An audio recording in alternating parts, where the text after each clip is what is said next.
Lembaga survei Saiful Mujani Research and Consulting atau SMRC meliris hasil survei terbarunya terkait dengan Pilkada DKI Jakarta. Survei ini dilakukan yang pasca debat calon gubernur dan wakil gubernur yang pertama pada 13 Januari lalu.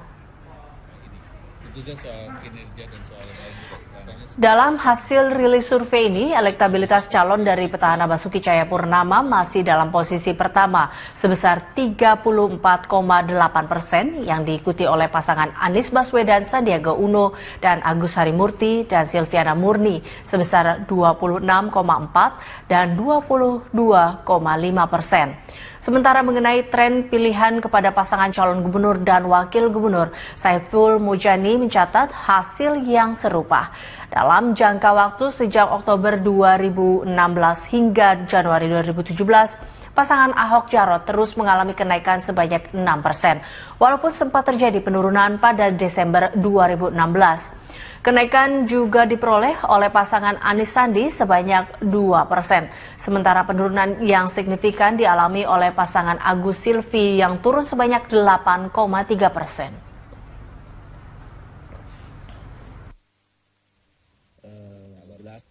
Jadi debat dan elektabilitas paslon Pilkada DKI, masyarakat DKI.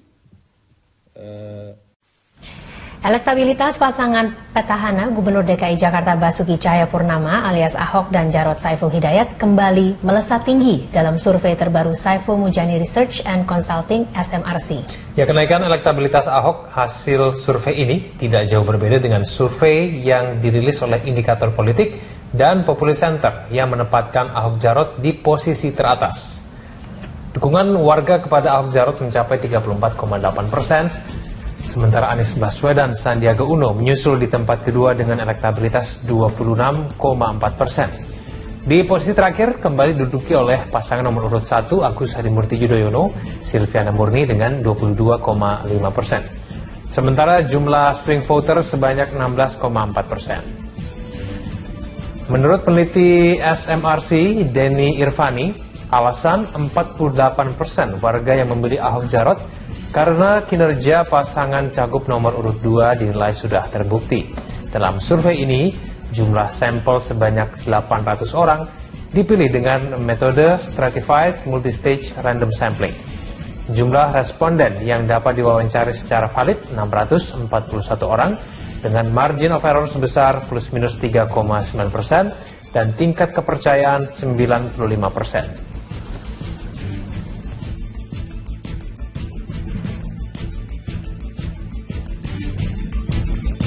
Anda kembali bersama kami, masih bersama dengan Bang Yos dan juga Mas Yoga. Kita membahas mengenai reformasi birokrasi, pelayanan publik dan penataan tata ruang kota yang menjadi topik debat cagup-cagup DKI Jakarta. Nah, berbicara mengenai penataan tata ruang kota, nah ini mungkin Mas Yoga tadi sempat disinggung ya dalam debat tadi ada koefisien lahan, lalu kemudian ada pertanyaan dari pasangan nomor 2 mengenai normalisasi kali, bagaimana mungkin kemudian konsep dari kalau tidak digusur lalu kemudian dikemanakan begitu ya, itu dari ke pasangan nomor 1 dari Kak Agus mungkin tanpa membangun tanpa perlu relokasi seperti itu ya. Mas Yoga, saya mencatat ada 3 sebenarnya menarik ya. Yang pertama tadi adalah tadi kan paslon 2 ada menyebutkan bahwa paslon 2 menyatakan tidak sanggup kalau membangun tanpa menggusur. Nah, di sini kan sebenarnya kunci utama bagaimana program paslon 1 tadi menjelaskan secara detail gitu kan. Contoh umpamanya kalau sudah tahu tempat huniannya itu tidak sesuai dengan tata ruang gitu kan. Nah, kemudian kalau ada program pelebaran sungai untuk mengurangi banjir, apakah harus tetap di situ atau bergeser?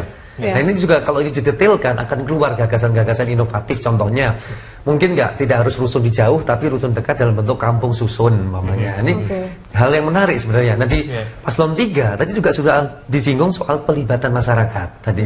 Bahkan salah satu PR-nya yang dikatakan perlunya sosialisasi RT RW dan RDTR ya.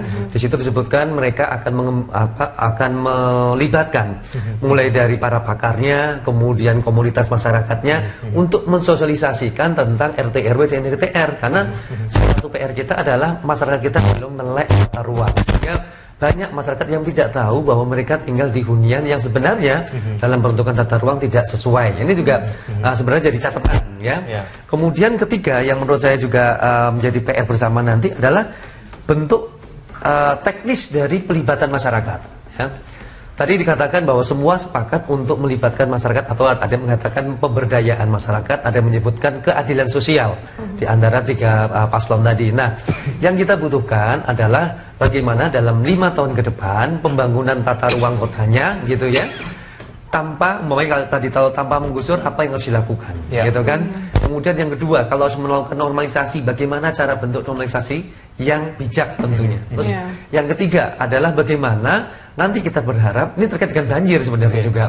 Bagaimana tata ruang kita yang sudah semrawut ini bisa diperbaiki, banjir berkurang secara signifikan. Tidak mengatakan mamanya tidak mungkin dalam 5 tahun Jakarta bebas banjir, itu juga jelas tidak mungkin gitu. Tetapi yang kita harapkan ada penurunan secara signifikan. Mungkin nggak turun 5%, 10% dalam 5 tahun. Nah, caranya begini, itu akan lebih logis. Nah, Mas, maaf, kalau pasangan nomor 2 sudah jelas ya programnya, dia akan kemungkinan akan memindahkan orang ke sana. Paslon 1 tapi dan juga paslon 3 sudah dengan tegas belum program mereka bahwa yang mereka lakukan, meskipun mungkin pelibatan masyarakat, kemudian tadi paslon 1 mengatakan tidak akan menggusur, apakah mereka sudah menjelaskan lebih detail bagaimana mungkin mereka melakukan itu? Konkretnya seperti apa, sudah dijelaskan belum? Perbedaan mendasar sudah kelihatan sebenarnya. Kalau tadi pasangan nomor 2 sudah jelas mengatakan bahwa akan dilakukan pelebaran sungai. Dalam konteks normalisasi ini kan akan dilakukan pelebaran sungai, kemudian membuat jalan inspeksi 8-10 meter tadi kan. Nah,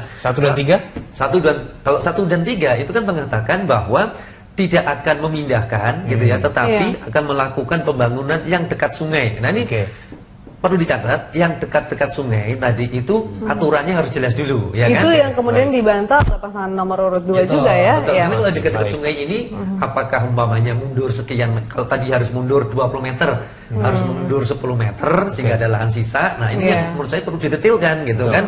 Yang tidak menggusur ini gesernya berapa gitu. Dan kemana juga itu gesernya? Nah, di sini ada, kalau di sini maunya masih padat, apa mungkin ini kemudian jangan-jangan gusur juga tuh. Gusur orang dulu juga. Ini menurut saya nanti jadi menarik gitu ya. Iya, Bang Yos. Ini memang serumit ini tata ruang kota Jakarta ini ya, Bang Yos. Sudah melakukan itu kan. Di Kaliangke itu salah satu contoh. Gitu. Jadi begini, yang pertama para calonnya harus tahu ada aturan yang mengikat kita. Bahwa sungai itu ya lebarannya kan ada sejarahnya berapa. Tapi ada namanya badan sungai. Itu 50 meter kiri kanan. Itu tidak boleh dibangun. Jadi itu namanya badan sungai. Dan itu ada undang-undangnya dan tidak boleh kita langgar gitu. Nah, memang calon nomor 1 tadi yang dimaksud tidak menggusur itu tetap aja menggusur, cuman dipindahkannya tidak jauh dari tempat tinggal. Tapi ini bisa dapat, bisa tidak. Gitu. Karena di dekat situ mungkin saja lahannya sudah tidak ada kan. Iya, betul. Gitu. Nah, contohnya saya sekarang kan, Kaliangke itu saya pindahkan ke Cengkareng. Jadi saya bebaskan 5 hektar di sana kan. Itu masalah perpindahan yang pertama kali gitu kan. Ya. Caranya bagaimana? Kita bikin tanah jana dan fasilitas yang cukup. Tidak hanya pemukiman aja, tapi ada sekolahan, ada rumah sakit. Padahal saya cerita tadi duit tidak ada, kok bisa dari mana? Saya kerjasama dengan yayasan yang bisa seperti itu, Yayasan Bunda Susi, yang saya undang gitu. Mereka punya kemampuan, anggotanya cukong-cukong semua. Lu pengen naik surga enggak? Oh iya bang, nah sekarang bantu aku, kan gitu kan. Aku dengan duit yang pas-pasan tuh bangun rumah susun itu pun perabotannya sudah ada semuanya. Gitu. Kalau dulu itu hanya 21 meter, mulai saat tidak boleh lagi 21 meter, kan 21 meter itu kamarnya 1. Jadi bapak, anak yang sudah gede-gede itu 1 kamar semuanya. Itu sangat tidak manusiawi. Maka 36. Jadi ada kamar tidur 2, kamar tidur anaknya pun tempat tidurnya saya bikin susun begini. Supaya kalau adiknya udah gede-gede, 1 laki 1 perempuan itu tidak 1 bed gitu, tetap bisa. Kita katakan seperti itu. Rumah sakit semuanya bisa berobat tanpa bayar, sekolah juga tanpa bayar. Mereka hanya minta, boleh nggak bang diajarin bahasa Cina? Boleh. Boleh, kenapa tidak? Itu kan artinya memang kadang-kadang diperlukan seperti itu. Kalau memang lahan yang dekat situ ada ya silakan aja, tetapi itu tidak mudah mencari lahan. Terus terang aja prakteknya. Intinya adalah Bang Yos, apa yang sebaiknya dimiliki oleh seorang pemimpin DKI Jakarta, Bang Yos? Ya, kita akan memimpin manusia dengan segala heterogenitas seperti itu ya. Di Jakarta ini namanya yang paling bodoh ada, yang pintar-pintar profesor juga banyak kayak beliau ini. Ya, tetapi yang kaya ya, sebuah apartemen mewah di sebelahnya daerah kumuh juga ada seperti itu. Jadi bagaimana mendekatkan ini, keseimbangan ini, ya. Bagaimana ngatur yang muda ini kan sangat sensitif, namanya orang susah itu sangat sensitif. Itu harus, disitulah yang katakan Pak tadi Sarunda yang tadi kan, seni memimpin itu di situ gitu, yang mungkin manusia gitu. Dan seorang gubernur sehebat-hebatnya dia, tetap saja tergantung pegawainya yang di bawah. Dia kan bukan tukang cukur yang bekerja sendiri. Harus ada kekompakan gitu ya, Bang. Jadi mereka itu harus nyaman, gitu. Jangan merasa tertekan, nyaman. Itu tadi dari reward and punishment.